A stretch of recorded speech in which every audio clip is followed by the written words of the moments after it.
Hello Taurus, thank you for joining me for your weekly forecast for the Sun or the Ascendant for week commencing the 6th of August. There are some interesting contrasts in your scope this week. There's a lot of activity on your home, family, emotional and personal situations. And of course Mercury and also the North Node in this area are tracking backwards. So there could be some fluidity in your thinking. It's possible that 1 minute you can have a course of action and the next you're unsure whether you want to drive it through. Part of the cause of this, I think, and it's probably been a bit of a factor for you since the first week of May, is that Uranus, the planet of revolution, which is in your zodiac sign, is in a right angle to Mars and will be all through this week and the first 3 weeks of August. Now, if you think about it, although Mars inverts back into Capricorn, your sister Earth sign, at the end of this week, this right angle really is about Mars being right at the top of your situation, giving you the maximum amount of authority and desire to speak out and have your voice heard, and with those more rebellious energies of Uranus, but also restless ones too. If you're born right at the start of Taurus, I think there could be a big sense within you that something needs to change. And of course your nature generally is counter to change, because having security and permanence gives you that sense of feeling really at ease within yourself. So it could be that you're having a bit of a battle with yourself as much as anyone else immediately around you. Could be a job isn't really fulfilling you anymore. Could be a relationship has lost its sparkle, but there are other benefits within that tie that are pinning you in, perhaps to do with the family. And with the Sun, obviously, in the sign of Leo, along with the North Node and Mercury, all this can give you a lot of food for thought. I think this is undeniable. And then the other contrast this week is that Uranus is forging a great link with Saturn still, which suggests to you that if you are open to change, as long as you take small but progressive steps and do that research carefully, it can work out very well for you. So by the end of this week, when we get the partial solar eclipse, I do feel that the following weeks are going to be really important, not just to this whole year, but to your whole life, because you could be on the cusp of making some major decisions, and it just really depends on how much you want to push out of what the status quo is now, or how much you feel tremulous about that and perhaps edging towards sticking. And there may be upsides and downsides both ways. And unfortunately in life, it isn't all 100% golden outcome, whichever way we go when we have these kind of situations. So I do think patience and discussing things and thinking about things carefully is going to really help you. And with your ruler Venus moving from a more warming, gregarious and playful location into a more practical one, this will in itself give you the opportunity to think more carefully about all the different factors involved in any big changes you may be contemplating. But it's been a really great pleasure being with you. I'm sorry this video is coming out a little late. I continue to be poorly, but thank you so much for watching. I'd love it if you would like or comment, or if you've yet to do so, please do subscribe to this channel. Thank you. Hello Taurus, thank you so much for joining me for your Sun or Ascendant forecast for the month of August.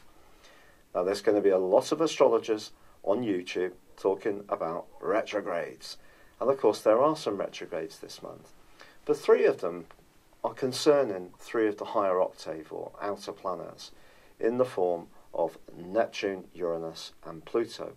And those go through a 5.5 month retrograde every single year. So the world's not going to come to an end or a halt because of these retrogrades. I do actually think that Mercury retrograde, which we know can be very potent, could be a factor for you, because it's going to see you thinking very carefully about some important emotional issues. But it's not just about Mercury retrograde, it's about the partial solar eclipse of the 11th. It's also about the fact that the North Node is in Leo and itself goes through a period of 3 inversions, or goes back the other way, because of course the North Node goes round to the opposite direction of all the other planets. But you know, Mars square Uranus is going to be repeated this month, something that first began in May.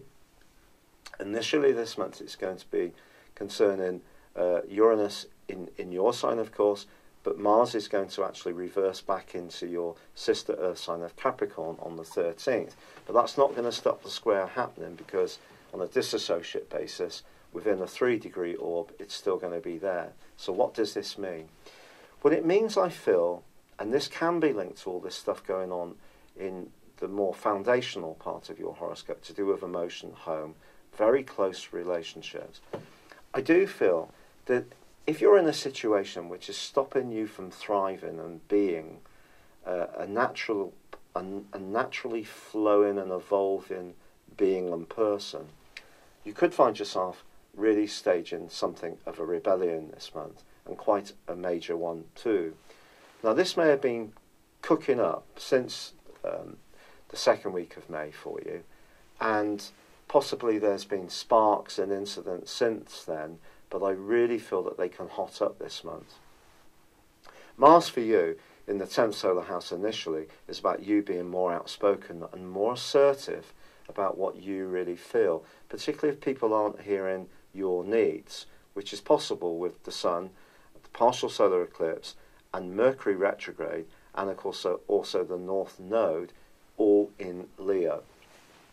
So if you feel that your words are being lost, they're falling on deaf ears, you're kind of a voice in the wilderness, I think Mars's angle with Uranus could see you staging something of a reactionary response, which may even surprise you, particularly if you're someone who is generally a little bit more even-tempered and passive.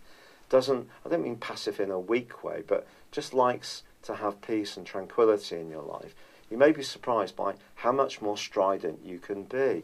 But you know, if that happens, Taurus, I think you should be saluting yourself and celebrating the fact, because this aspect is raking up a deep desire within you to be authentic, to not necessarily just always look towards your responsibilities, whether it's to a partner, your children, paying the mortgage, your colleagues, doing your job. We all have to go through these things, and of course they're all massively important. But if in some way your identity is just being lost in the process, I think that's really what this month is about for you. Not all these retrogrades just per se. It's more about you rethinking who you are, what you need, and being much more assertive about it, particularly to anyone who's really not listening. Now, on the 3rd through to the 10th, there is a square that begins between the Sun and also Jupiter. Now, the Sun between square and Jupiter is one of those interesting aspects. It can be challenging, it does have its upsides. You could find yourself being on the end of someone's very kind help. It could be a family member, actually. It could be a real brick and cheer you up with their fortitude. It could be a financial support that they give you. But I think more likely it's just going to be that they listen and they understand where you're coming from. That can be very good. But if you are thinking about buying a property or moving into a rented accommodation with a partner across those 7 days, I wouldn't be too ambitious about what you're trying to achieve, because you may find yourself latterly or later down the track regretting it if you take on too much of a financial burden. Because Jupiter can kind of make us think that anything's possible. It can make us overconfident.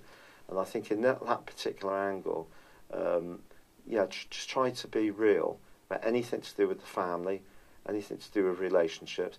Even if there is someone buzzing around you that you really like and it's quite delightful to have their attention, don't get too swept up with it initially. Now, Venus, the planet of love, and of course your ruler, does move out of a superb location for you, and on the 7th moves into a much more practical one. So for the rest of the month, you may be thinking, well, what does this mean for me? Is there going to be, sort of very much in it? But Venus moving through Libra is also another of the signs, along with yours, that it rules. So it's just saying to you that diplomacy can still have a place to play, even if someone is being very frustrating and you're really having to beat the drum in order for them to take notice of you. There can be other times when you can be a bit more self-sacrificing, put yourself out for people, whether it's a colleague or a partner or around the domestic scene. But Mars does itself rewinds into the sign of Capricorn. Now that's interesting because for you that's your 9th solar house, and that's about adventurism, independence, escapism in some ways. So you could think about a travel plan, but it won't be until the 27th of this month that Mars finally ends this colossally long retrograde it's gone through, which has been a big feature of this year. And I feel for you, even if you have been asserting yourself more, even if there has been some changes around your professional situation because of it initially being in your 10th house, as it has been in Aquarius, and it's going back into Aquarius, I must tell you that. So it's not going to emerge from this long journey until November. So it's still going to be asking you to think about work, think about assertiveness, think about possessing your talents and making people more aware of your impact. That's still going to be a thing, and it's still going to be in that square with Uranus for the first 3 weeks of this month. Now the pressure might drop off a bit when it goes forwards and comes out of the square, but of course Mercury is itself retrograde until the 18th. It won't come out of shadow until the 2nd of September, so there may still be some things that need to be resolved, talked about, and need to evolve that aren't necessarily going to instantly be sorted for you on the 18th. But what can be hugely helpful to you is the Sun moving into your sister Earth sign of Virgo on the 23rd. It's going to give you a huge boost of extra vitality and enthusiasm. But the full moon obviously opposes the Sun, which occurs on the 26th in Pisces, actually has some very supportive energy coming in the guise of Saturn and Uranus, which are in a great location to each other all month, as is Jupiter and Neptune. And I think these outer planets, despite these retrogrades, are still there nudging you forwards if you're open to it, to be perfectly honest.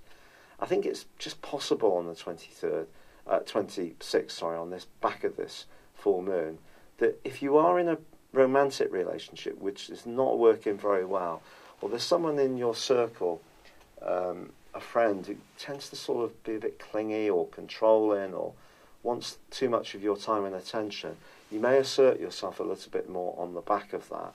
But then Mars, of course, goes forwards, and I think generally that's going to be helpful. So we can see all these retrogrades as being hugely difficult, or we can see them as opportunities. Now, your opportunity with Mercury may be to rethink things about where you live, how you live there, who with. There could be some stop-starts. If you are looking to move, buy somewhere, you're going through any kind of conveyancing, I'm afraid some frustrations may be in store. We can't get away from the fact that Mercury can be mischievous. What we can do is try to micromanage the processes of communication to ensure that what we can control, we do it in as precise way as possible.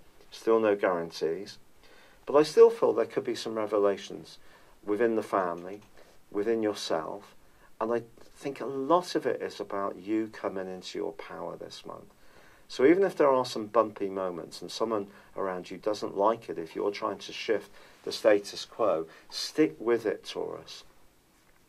I want to apologise that this video is produced for you rather late.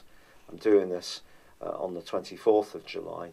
As you may know, I haven't been very well, and that's put me behind, and my energy has been very low. If you have written in and made any comments, I'm extraordinarily grateful for them. If this video is a little bit shorter than usual, it's because I'm having to pace myself a bit, but I have got rheumatoid arthritis now, and it's been quite surprising how quickly it's come in and how it's been affecting me. So thank you so much for all your support. It means a fantastic amount, and I really hope that you've gained something from this video valuable, rather than just a constant focus on retrogrades. There's much more finer detail in the month for you than that, and there's opportunities to grow in terms of your emotional being and your role in the world at large. And I'd love it if you would like, comment or subscribe to my channel if you've yet to do so. But for now, good luck and goodbye. Hello, thank you so much for watching my video. I'd love you to join me at my Horoscope Ace app. You can find this at www.horoscope-ace.com. You can use it through Android, iOS, Apple or Facebook.